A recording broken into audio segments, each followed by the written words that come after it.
Hello friends, welcome back to my channel. कैसे हैं आप सब। तो आज मैं कोई ब्लॉग लेने नहीं आई हूँ और ब्लॉग लेके नहीं आई हूँ। मैं 2-4 मिनट आप लोगों से बातें करने आई हूँ। एक्चुअली कुछ लोग हैं जो मेरी एक बहुत ही प्यारी और मेरे दिल के बहुत ही करीब रहने वाली सब्सक्राइबर हैं। उनके कमेंट्स में आके बहुत कुछ अपनी मर्ज़ी का लिख जाते हैं। हालांकि वो बहुत ही अच्छी हैं, उनका जो रिप्लाई होता है वो मैं शो करूँगी। वो किस तरह प्यार से रिप्लाई भी करती हैं और मुझे उनसे ये चीज़ सीखने को मिलता है। मतलब कूल डाउन रहना, मतलब किस तरह से कोई कुछ कहे भी तो उसकी बातों को समझना, उसकी भावनाओं को समझना, उसके अंदर को गुस्से को समझना और फिर भी कूल रह के उसे प्यार से समझाना, मुझे उनसे सीखने को भी मिलता है ये चीज़। उनके कमेंट्स से मैं सीखती हूँ, बहुत कुछ सीखी हूँ अभी तक। वो जब से मैं चैनल स्टार्ट की उसके 3 या 4 महीने बाद से वो हमारे साथ YT पे जुड़ी। और उसके बाद जो है सो वो मेरे लिए, सिर्फ़ और सिर्फ मेरे लिए उन्होंने इंस्टाग्राम पे आईडी बनाया मुझसे जुड़ने के लिए, मुझसे मैसेंजर में बातें करने के लिए फेसबुक पे आईडी बनाई। और उसके बाद जो है सो मैं उनका नाम ज़रूर बताऊँगी, उनकी फ़ोटो भी आप लोगों को दिखाऊँगी। तो उसके बाद वो फेसबुक पे भी मेरे साथ जुड़ी, इंस्टाग्राम पे हमने एक दूसरे से नंबर भी एक्सचेंज किया और हम व्हाट्सएप पे भी एक दूसरे को देख लेते हैं स्टेटस के थ्रू। बट आज तक हमारी बात नहीं हुई है। बात क्यों नहीं हुई है मैं ये भी यहाँ पे उनको क्लियर करना चाहती हूँ, या आप लोगों को।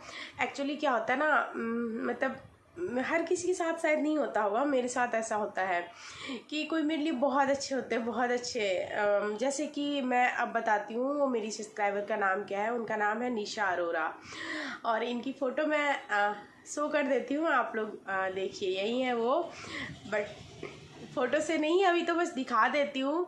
मेरे अरमान है कि मैं एक दिन इनसे मिलूं और हम साथ में लंच करें और वहाँ पे जो है मैं इनके साथ ब्लॉग बनाऊं। ये चंडीगढ़ रहती है। मेरी कोशिश ज़रूर होगी निशा जी बहुत जल्दी आपसे मिलने की।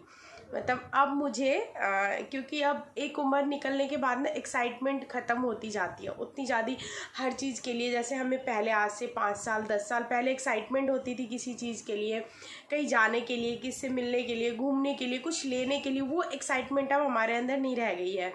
बट एक एक्साइटमेंट अभी भी मेरे अंदर है निशा अरोरा जी से मिलने का। तो मैं मिलूँगी ज़रूर, मौका ढूंढ रही हूँ, मौका मिलते ही उनसे मिलूँगी। वो दिल्ली आ पाएंगी या नहीं पता नहीं, वो आ जाए तो बहुत अच्छी बात है। अगर वो नहीं आ पाती हैं तो मैं चंडीगढ़ जाऊंगी उनसे मिलने के लिए, और ज़रूर जाऊंगी।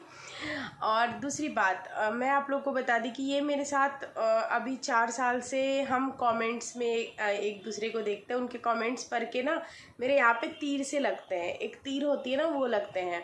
क्योंकि ये जो कलयुग है ना, वहाँ यहाँ पे ऐसे लोग बहुत कम मिलते हैं ना जो आप गलत भी हो तब भी वो आपको पॉजिटिव ही लेंगे, आपकी गलतियों को इग्नोर करते हैं और सिर्फ पॉजिटिव बातें आप में वो देखते हैं और आप में ढूंढते हैं। वो मेरे लिए निशा अरोरा जी हैं। उनको मेरे अंदर सिर्फ पॉजिटिव, मैं ये नहीं कहती मेरे अंदर गलतियाँ नहीं हैं, मुझसे गलती नहीं होती, मैं कहीं गलत नहीं हूँ, मैं गलत हूँ, मुझसे गलतियाँ भी होती है। बट निशा अरोरा जी उस गलती को समझती भी हैं कि यहाँ पे मैं गलत हूँ, फिर भी वो इतने अच्छे से उस गलतियों को इग्नोर करके और मुझे पॉजिटिव बातें बोलती हैं। तो कभी कभी निशा जी, आज मैं आपको सच्चाई बता रही हूँ, कई बार आपके कमेंट्स पढ़ के मैं बहुत रोती हूँ और मैं भी थोड़ा सा इमोशनल हो गई हूँ अगर बात आपकी कमेंट्स की आती है तो। रियली निशा जी, मैं आपकी कमेंट्स पढ़ के बहुत इमोशनल हो जाती हूँ। कई बार नहीं, आपके हर कमेंट्स को पढ़ के मैं बहुत इमोशनल हो जाती हूँ और बहुत रोती हूँ। कई बार घर में क्वेश्चन भी पूछा जाता है क्यों रो रही हो, तो नहीं बताती हूँ। आज तक आपसे कॉल पे बात नहीं किया, इसके पीछे एक ही राज है, मुझे डर लगता है कि आपको खो ना दूँ, इसी वजह से आज तक आपसे कॉल पे बात नहीं की। वो एक कहावत है ना, जहाँ ज़्यादा मीठा होता है वहीं कीड़े लगते हैं। तो मुझे लगता है कहीं ऐसा ना हो कि मेरी आपकी बातें होने लगी और हम एक दूसरे से बहुत अटैच हो जाए, फिर कोई ना कोई ऐसा मिसअंडरस्टैंडिंग हो या कुछ ऐसी बातें हो तो हमारे बीच फिर दूरियां बन जाए। तो मैं आपको खोना नहीं चाहती हूँ, बस यही वजह है कि आज तक मैंने आपको कॉल नहीं किया। बहुत मन करता है एक बार आपको देखे भी हूँ, मेरी लाइफ में आप जुड़ी थी मेरे साथ, लाइव में जुड़ी थी तो मैं आपको देखी भी थी, और बट ऐसा बिल्कुल नहीं है कि मेरा मन नहीं करता। कई बार फ़ोन उठाती हूँ, आपका नंबर डायल करके फिर फ़ोन कट कर देती हूँ, क्योंकि मुझे लगता है कि मुझे आपके जैसे इंसान की ज़रूरत है, उसको खोना नहीं है, सिर्फ यही वजह है। तो जो भी कमेंट्स में उनके लिए गलत शब्द यूज करते हैं, चापलूस या कुछ भी, तो आप लोग इतना जान लें कि मेरी और निशा जी की आज तक मुलाकात भी नहीं हुई है। अगर वो सिर्फ़ और सिर्फ मेरे व्यूअर्स और सब्सक्राइबर हैं, उनसे मुझे तो बहुत सीखने को मिलता है कि पॉजिटिव किस तरह से रहना चाहिए इंसान को, हर किसी के अंदर की निगेटिव बातों को इग्नोर करके और सिर्फ पॉजिटिव बातों को लेके चलना चाहिए। और आप लोगों से भी निशा जी इतने अच्छे से रिप्लाई करती हैं, तो मैं कोई अब्यूज़ लैंग्वेज यूज़ नहीं करूँगी। यही बोलूँगी कि आप लोग भी उनसे सीखिए, और सीखिए कि प्यार से कैसे बात किया जाता है, कैसे हर किसी के अंदर की निगेटिव बातों को इग्नोर करके और पॉजिटिव बातों को लेके उसे प्यार दिया जाता है। तो मुझे लगता है कि आप लोगों को भी उनके कमेंट से सीखना चाहिए।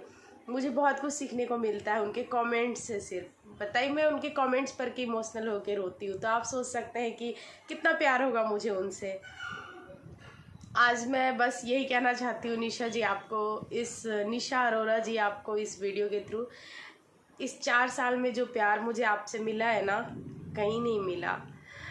मैं क्या बताऊँ, जितना मुझे लगता है कि आपके कमेंट्स पढ़ के मेरे को इसलिए इमोशनल होके आंसू आ जाते हैं, क्योंकि मुझे लगता है कि आप मुझे कितने अंदर से समझ रहे हो। मुझे लगता है कि ना आपने मेरे को पूरी तरह पढ़ लिया और उस कमेंट्स में उतार दिया उस बातों को।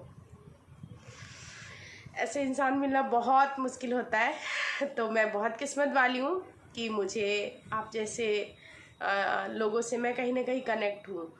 ये बात सच्चाई है कि कुछ ना कुछ रिश्ता होता है इंसान का, इस जन्म नहीं पिछले जन्म का, जो हमें इस जन्म मिलते हैं तो देखते ही उनसे ऐसे फीलिंग्स आती है कि नहीं, इनसे कुछ ना कुछ रिश्ता है। उनसे बहुत सारी बातें करने का मन करता है, हमें अंदर से पढ़ लेते हैं एक दूसरे को पूरी तरह समझ लेते हैं। पता नहीं, कुछ ना कुछ रिश्ता पिछले जन्म होता है, इस जन्म अनजान में अगर कहीं ना कहीं कनेक्ट होते हैं तो दिल में वो बात होती है। मेरे अंदर भी होती है निशा जी आपको लेके, लेकिन रीज़न मैं बता दी कि मैं क्यों आपसे बात नहीं करती हूँ और किस लिए आज तक आपके नंबर होते हुए भी मैं कॉल नहीं की, क्योंकि आपको खोने से डरती हूँ। लाइफ में पहली बार आप जैसे इंसान मिला है जिनको मैं किसी हाल में नहीं खोना चाहती हूँ। Thank you so much. और बस एक ही बात बोलूँगी कि आप लोग जब निशा जी के लिए गलत लैंग्वेज लिखते हो ना, तो मुझे बहुत हर्ट होता है, बहुत दुखी होती हूँ मैं। प्लीज़ मत लिखा कीजिए। बहुत पॉजिटिव है वो, बहुत ज़्यादा पॉजिटिव है, और वो मुझे जानती भी नहीं है ठीक से, सिर्फ मेरे वीडियो के थ्रू ही जानती हैं। वैसे पर्सनल नहीं जानती हैं वो मुझे, कि आप लोग मेरी वजह से उन्हें सुनाते हो ना, वो मुझे पर्सनल नहीं जानती हैं। सो मैं आप लोगों से रिक्वेस्ट करने आई हूँ कि खासकर निशा अरोरा जी के कमेंट्स में आप लोग कुछ ऐसा मत लिखा करो। वो एक प्यार देती हैं मुझे, जो प्यार आजकल कोई किसी को नहीं दे पाता है, और वो भी बिना किसी कीमत के। ऐसे नहीं है उस प्यार का उनको कुछ कीमत मिल रहा है, ऐसा कुछ नहीं है। वो उस प्यार की मुझे ज़रूरत है जो मुझे देती हैं, जिसकी मुझे बहुत ज़्यादा ज़रूरत है। तो आप लोग मुझसे ये मत छीनो। और मुझे पता है कि आपके कमेंट से निशा जी को कोई फ़र्क नहीं पड़ेगा, क्योंकि बार बार ये एक ही बात बोल रही हूँ, बहुत पॉजिटिव इंसान है, बट फिर भी मुझे हर्ट होता है। जो मुझे बहुत प्यार करता है ना, उसको आप लोग अगर कुछ कहते हो तो मुझे अंदर से दुख होता है। तो इसलिए मैं कहती हूँ कि आप लोग प्लीज़ बिना बातों को समझे निगेटिव मत बोलो। मैं ये नहीं कहती कि आप लोग मेरे लिए पॉजिटिव और अच्छे कमेंट्स करो, लेकिन जो मेरे अपने हैं उनको हर्ट मत करो। निशा जी, आपके इस प्यार का कर्ज तो मैं इस जन्म नहीं उतार पाऊँगी। बहुत प्यार मिला है इस 4 साल में, मुझे पता है कि आगे भी मिलता रहेगा। Love you so much. अपना प्यार आप बनाए रखना, क्योंकि आप जैसे इंसान की मुझे सख्त ज़रूरत है लाइफ में।